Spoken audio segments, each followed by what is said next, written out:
What up, everybody? It's your boy, Michael Paris, Kip Cool Coach, back with Readers HighGest, episode 4, I believe.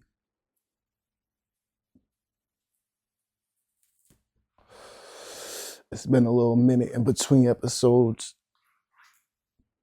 Today we're reviewing The Richest Man in Babylon by George S.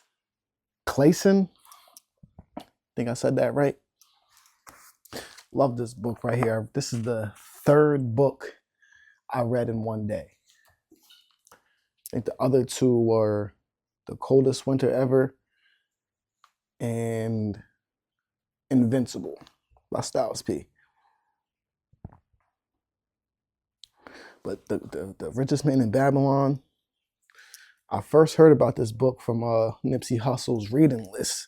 And that's when I really was like, oh, I'm going to check that out at some point. And I'm really glad that I finally did, being a business major, well, having my business degree. Like, this book right here did a lot for me. Quick overview before I get into my own personal opinions about the book and my annotations and all that. The Richest Man in Babylon is a 1926 book by George S. Clason that offers financial advice through parables set in ancient Babylon. The book is considered a classic of personal financial advice and is still in print almost a century after its original publication. The book is a collection of pamphlets that were originally written by the author and distributed by banks and insurance companies. The pamphlets were later compiled into a book. So it's basically some info in there that the financial institutions that we deal with basically run off of, and set yourself up on how to run yourself like a financial institution. There's a lot in there about investing and who to invest with, who not to invest with, how you should be spending your money, what you should be spending your money on, avoiding your wants and taking care of your needs so you can set yourself up and your family up for the future. And it just really got to me, man. I think after I read this book, I went and set up the IRA like almost a week later, just because of vacation time and all that over at the bank. But I was like, oh yeah, I gotta do that.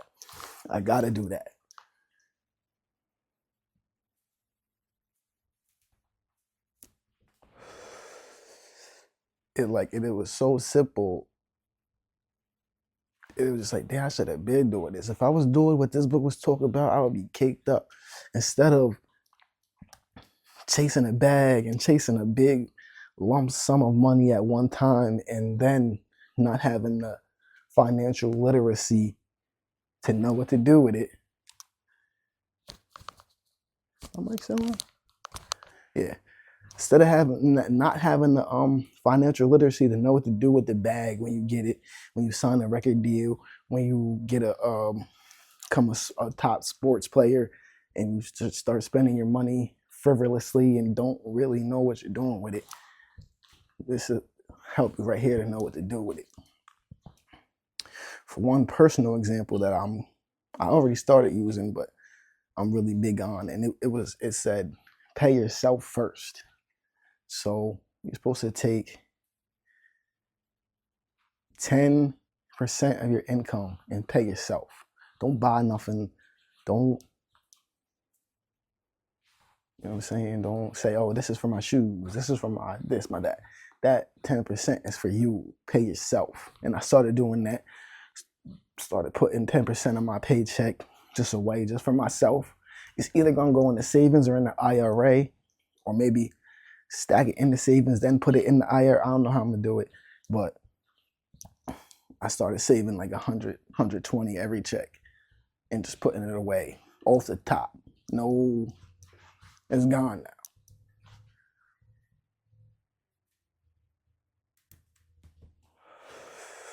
I know that's hard in today's society, in today's economy. If you can't do 10%, do 5, do 2. put 25 away and just don't touch it. Every time, 25, 25, 25. Let that stack up.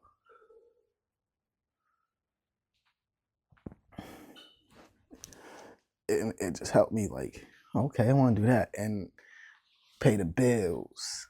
And let me actually read the annotations because I'm going off the top. But that was the main thing I took from it myself personally. Like, I'm going to take 10% of my income and pay myself first. Then I'm going to pay the bills. And then I'm going to, handle it like that. I wasn't doing that. I was paying my bills first. And whatever's left over, I was in debt. So paying debt off. It also it speaks about being an honorable person and how you can pay off your personal debts with people and your debts with the creditors or whatever. Like, it has a lot of info that'll probably, I'm not saying it's going to help you right away, but if you take the steps, I highly believe you will see some financial growth.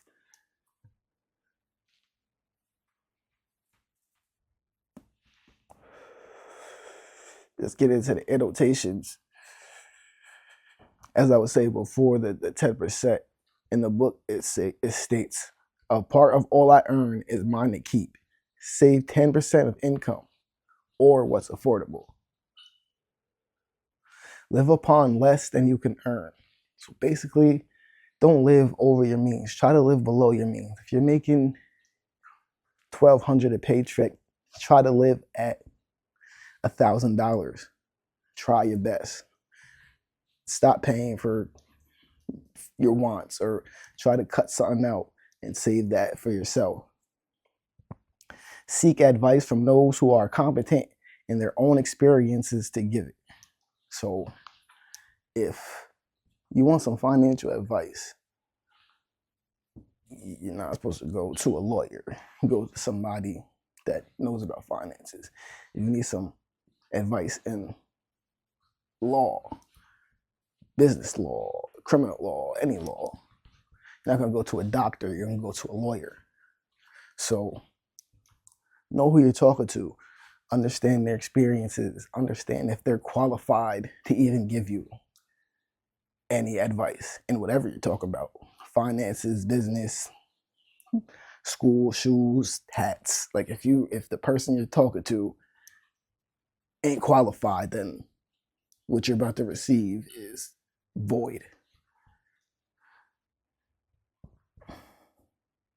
Make your money work for you.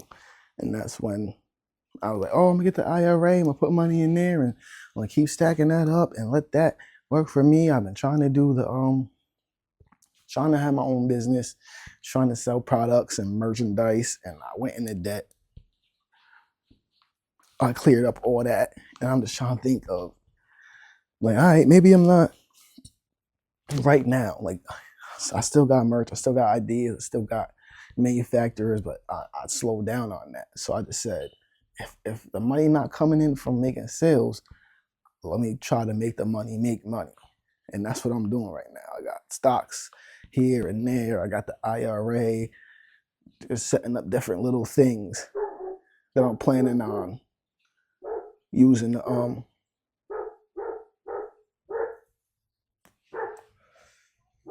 help myself elevate. Dog bugging out outside. Chapter 3 of the book I wrote down because I thought it was highly important. It was 7 cures for a lean purse. One is, start thy purse to fattening. For each 10 coins I put in, only spend 9. That's you saving your 10%. That one coin is for me. 2, control thy expenditures. Budget the expenses that you may have, coins to pay for the necessities, to pay for the enjoyment, and to gratify thy worthwhile desires without spending more than 9/10 of the earnings. So like I said, if you make 1,200, try to set the ceiling, not even 1,000, try to set it at 1,100, so you're not going over living what you're making. If you're spending more than you're earning, you're living backwards. 3, Make thy money multiply. Invest savings to generate additional income through various investments. Whatever that is, man. Stocks, crypto, IRAs, trust funds. There's a lot of different ways to have your money make money. You just gotta invest in it and have some patience. I think we're all conditioned to focus on the bag and strive for large lump sums instead of slowly grinding it out and building something and learning about money and how it's really used and its real and its purpose. They got us confused. So, number 4, guide thy treasures from loss. Avoid risky investments and be cautious of potential financial losses. That should speak for itself. Don't just be throwing your money out. Don't just go to the strip club and throw the bag and be broke in 2 years and wonder what happened. 5, own thy home. It is easier to build equity when you own your own home. Now, in today's society, is like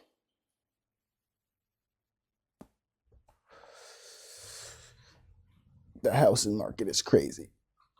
Like, so, you know what I'm saying? I don't even know what to say there. I wish I had my own home. I'm working on it. It's a goal of mine. You know, I definitely see how it's easier to stack up when you own something instead of paying rent every month. Like, cause there's no end to this. Like, I could pay rent forever. Eventually, you own your house, and like it'll say, like it'll get easier. It's like renting your car forever. Like, if I gotta pay for this car forever, I'm never gonna get nowhere with it. So, owning, once you own it, you can. It's not a cost anymore. It don't cost you nothing no more. You just scratch it off the budget. Number 6, ensure future income. Plan for your retirement by saving for your future needs. You know what I'm saying? Like, you gotta stack something up. That's where that 10% comes in. You take that 10% out for yourself, stack that up, put it away. You know what I'm saying? And hopefully we all got jobs with some type of retirement plan, something. Not that it's gonna be there when we get to that age, who knows? But in number 7, increase ability to earn. Cultivate their own powers to study and become wiser, to become more skillful, to so act as to respect self. 7, again, increase ability to earn, cultivate their own powers to study and become wiser, to become more skillful, to so act as to respect myself. So basically, learn something new, read a book, gain new knowledge, self-development. You get smart, you get richer. That's just what it is. I'm saying there's let's say I got the 5 laws of gold. Basically, I'm gonna get into that. Why not? The 5 laws of gold in the book kind of like repeats some of the points, and I think that's good. So like by the time you finish the book, you like kind of got a good idea. Like, oh, okay, I'm gonna do this. Like, I get it. Save 10%. Do this. So the 5 laws of gold: save at least 1/10 of your earnings. Gold comes more easily and in greater quantities to those who save a portion of their income. All money in. Shout out to my nigga Nip. I've been on that for a minute. Find profitable employment. Gold multiplies for those who find employment that is profitable. Get a job, bro. Have some income. Run your own business. If it's bringing you income, fine. Invest wisely. Gold is protected when people Gold is protected when invested with wise people. Know who you're dealing with. Be sure that they know what they're talking about in their field. Like, I could talk about business. I have my associates in business. Do I know everything about business? No, but you could come to me and we could talk about business. Like, I could prove, you know what I'm saying? So don't go talk about business with the fitness instructor. Like, that just don't make sense unless that fitness instructor runs his own business and knows about business. Like, know who you're talking to. Avoid unfamiliar investments. Gold slips away from those who invest in unfamiliar or unapproved purposes. If you don't know about it, don't do it. You know what I'm saying? If you're a basketball player, if you've been in the basketball, why would you invest in soccer? You don't know. If you don't know, have no knowledge or understanding of soccer and the market of soccer, it just wouldn't make sense. It's unfamiliar. Avoid forcing impossible earnings. Gold flees those who try to force it into impossible earnings. Spending on wants. If you're spending on stuff that don't make nothing, it's just gone now, which is hard to do. Like, I get it. You want new clothes, new sneakers, new phone, new Xbox, new this, new that. But once you buy those type of things, the gold is just gone now. That's it. You gave it to Nike. You gave it to Gucci. You gave it to whoever you made that purchase with, which is cool. But if you're consistently giving your money away, you ain't ever going to have money. That's just what it is. That's just basically what the main understanding that I got from the book. If you consistently give your bread away and spend, and like on your needs, yes. On your bills, yes. On emergency situations, yes. But if you get paid or however you make your money and you just buy stuff, then when it's said and done, you ain't gonna have nothing. You ain't gonna have nothing to leave for your loved ones, your kids, whoever. You gave it all away to the big brands, to the corporations. You know what I'm saying? So the best way you can not do that is save 10% of your income or what's affordable. 2%, 3%, 5%, $50, $15, $25. Like, whatever's manageable for you, put that away, put it in the tuck, put it in the IRA, put it into something that's gonna make you some money, and just forget about it. It's okay.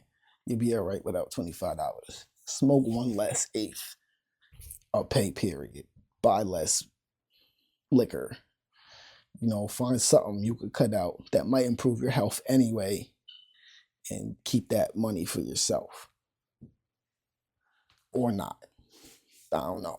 What do I know, man? But as I can see, I got my hair done. Yeah, showing off the hair this episode. Oh, you know what I'm saying?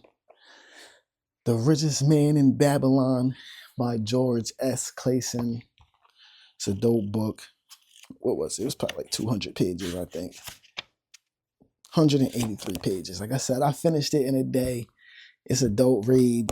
It'll put your mind in a very good financial perspective on what maybe you should be doing with your money now, especially to the older folks, people with kids. You know what I'm saying? $25, $50 a paycheck, put it away. You know, the IRA, you can't touch it for 5 years. So my personal plan is put that 10% from my income, put it in the IRA. I can't touch it for 5 years. It's going to gain interest. And yeah, be making some money on that money. Why not? You know what I'm saying? You got to let your money make money. You got to learn how to use money, talk to somebody. Maybe me, maybe not me. Go to the bank and get some info. Definitely pick this up if you're a reader, if you care about your money and your finances and learning how to adjust and grow and get out of debt and how to save that money for yourself and feel good about it. Yeah, man. This is Readers HighGest. Paris Miko at Kid Cool Coach on Instagram. You know what I'm saying? We'll be back. Right now, I'm reading Three Magic Words by U.S. Anderson. Might be a little minute on that. That book is deep. It got meditations in it, so I'm doing that in between the chapters. The chapters are like 35 pages in between, so it'd be a little minute, but you know what I'm saying? This is Readers HighGest. We out.